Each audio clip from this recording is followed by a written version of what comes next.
Say hello to the latest motorcycle brand and motorcycle in the country, the BSA and the Gold Star 650. For BSA, it's more of a comeback because these motorcycles were imported to our country in the 40s and the 50s. For Classic Legends, the custodian of the BSA brand, it's about introducing the third brand in the Indian market after Java and SD. The BSA Gold Star has been launched at 2.99 lakh rupees ex-showroom and goes up to 3,35,000 rupees ex-showroom depending on the variant. So let's check out the key highlights of the Gold Star 650. But before we move forward, it's time that we rewind the clock and go back in the history.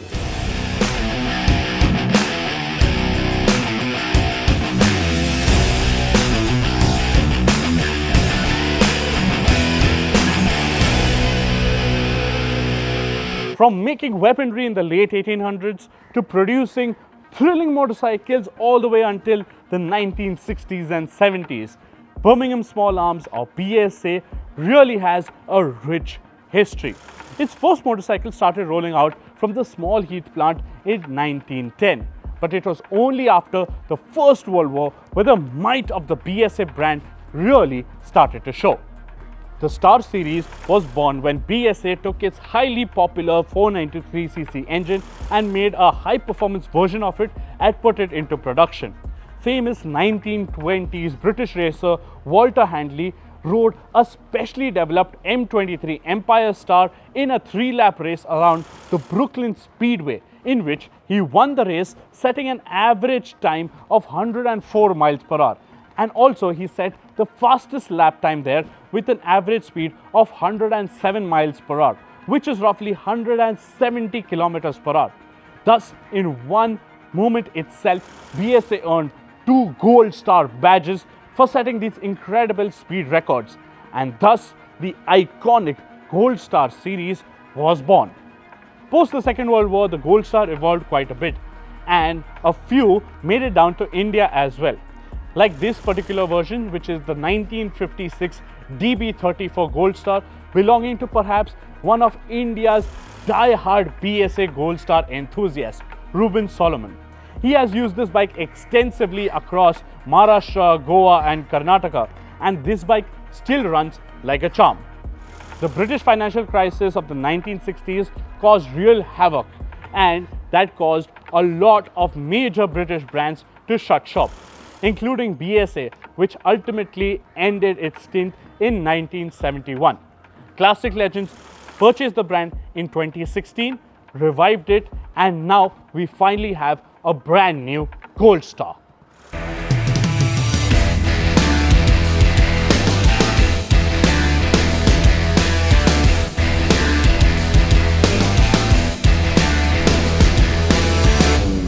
Jehan, this BSA brand has a lot of history. Okay, the history lessons are over now. Yeah. Let's get back to the design of this motorcycle.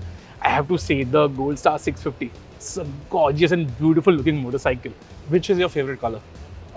Mine is between the red and the silver. What about you? Silver sheen. That silver sheen just reminds us of the Gold Star that we saw in the film just a little bit earlier.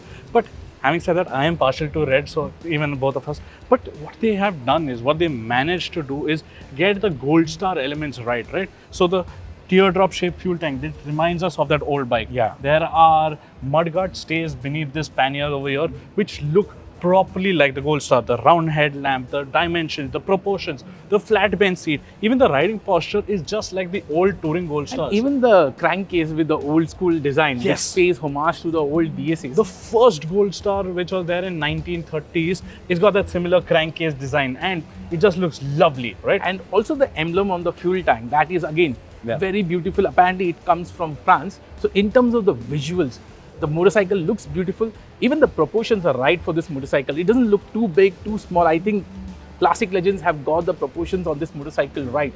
And what we must commend them on is, this time they've got the quality right from the start itself. Like we were confused with Java and ESD, but nothing of the sort. They've stepped up Java, they've stepped up ESD, Yes. but BSA is right up here. Exactly, the fit and finish on the motorcycle that we have seen today over here, the quality levels, the panel gaps, the paint finish on the fuel tank and the panels, everything looks proper, and they've got the styling right. Now let's move on to the features. It gets a twin pod instrument console. Again, mostly analog with a small display. So the twin pod clusters over here, well, they remain more or less the same, but over here, the digital inset, you get an odometer, 2 trip meters, and a fuel gauge on the right one, and a few telltale signs in the middle one. Yeah. Now the key thing here is, again, this is a classic Gold Star element. Over here on the old bike, there used to be an ammeter. So over here, they made use of that and got a telltale lights. No modern features as such, but it's okay because it's going for the pure retro theme. So LED are not there. It's so proper bulbs all around. The only modern bit is the USB charging over here, just like the ESDs and the Javas. Okay, now let's move on to the engine. Yeah, now the engine. Now this is, if you remember BMW Funduro F650, that used to be powered by the 652cc engine made by Rotax. Yes. This is the same one, but Classic Legends has tuned it, heavily reworked it to suit this bike's characteristics. So in that sense, it is making around 45 bhp and 55 Nm. It's a very torquey engine in that sense, long stroke thumping that way, and it sounds beautiful. I know we can't start it right now because there are a lot of media people here, but it just sounds beautiful. Go over to our Instagram page and listen to the exhaust note. And one more thing I like to add, like Classic Legends claim that when like 60% of the torque is delivered at 2000 RPM or less than 2000 RPM. So it will have a strong low end and mid range. And in terms of performance, again, the BSA Gold Star 650 has a top speed of over 160 kph or over 100 miles per hour. So it has got the proper performance, right? Yeah, because a Gold Star has to do a ton up. Exactly. And to earn the Gold Star badge, this does that. Yeah. Right. And in terms of the gearbox, it gets a 5-speed gearbox with slipper clutch. Nothing very fancy over there. It's a 5-speed unit. Again, the competition has 6-speed, but I think a 5-speed with the right gear ratios makes sense. Yeah. We also spoke with Classic Legends. Why did they go for a single cylinder and not a twin cylinder? Initially, they had plans of a twin cylinder engine, but they thought a single will be more compact, will be easier to make. Like, in fact, the twin was easier to make, but to get the NVH rights on a single cylinder was tougher, but they have got the character right, it seems. Yeah. And the reason for going for a single is that the BSA Gold Stars of the past were always singles, 500cc or 350cc. This one had to match the performance of that one. They couldn't replicate that with a 500, hence it's a 650. And that is the perfect performance package for this sort of a motorcycle. Okay, I think the performance, at least on paper, looks very nice.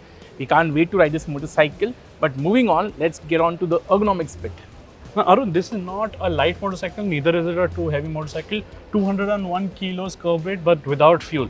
Fuel tank is 12 liters, so add it up to it and it will be similar like the another 650cc So the retro Interceptor weighs in at 218 kgs. So in terms of the weight difference, that's not too much. But again, BSA say the weight distribution is 50-50%. So I don't think so in terms of moving it around, it would be as tedious as the Interceptor. But what's better is the lower seat height, 780 mm, very flat, tall handlebars and very neutral set foot pegs. So this gives you a very macho, upright riding stance. And being a single cylinder, this should be narrower than the...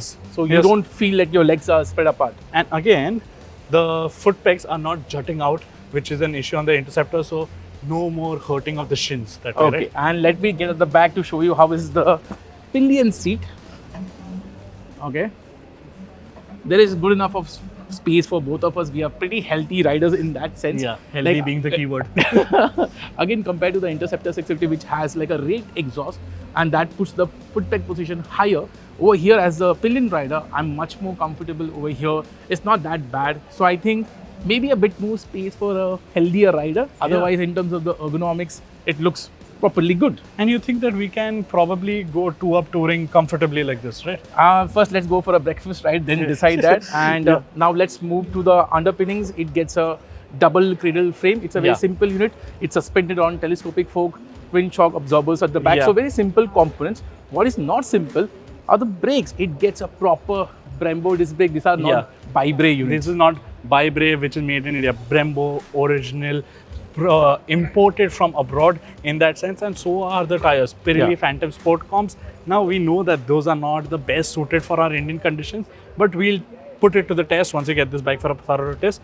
18-inch front wheel, 17-inch rear wheel, spoke wheels, but not tubeless. So but it's okay. It goes with the retro charm of the motorcycle. Charm of the bike. So I think in terms of the entire underpinnings and everything, again, Classic Legend claims the handling of this motorcycle is apparently very good.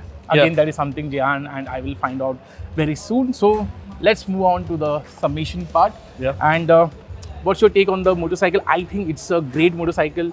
It looks proper, has the engine which is a single and not a twin, so it has that distinction aspect. Again, the BSA badge, it has that badge value going for it.